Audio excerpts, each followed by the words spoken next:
Bukod sa inyong trabaho sa eskwelahan, na inaalalayan, inaalagaan, tinuturuan ng ating mga kabataan, na napakahalagang trabaho, lahat ng ibang trabaho, kailangan din kayo ang gagawa. Kayo ang yun ang sinasabi ko, kayo ang gumagawa ng tunay-tuniladang pansit para magpakain doon sa mga bisita. Kayo yung mga nasusugatan na yung mga daliri sa kakatamtax doon sa mga tablecloth para may magandang uupuan ng ating mga bisita.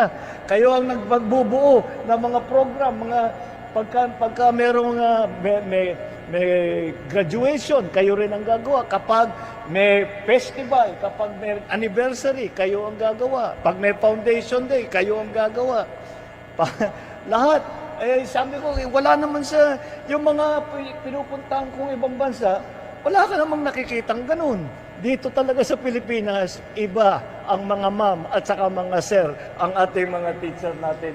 Maraming salamat sa inyong serbisyo.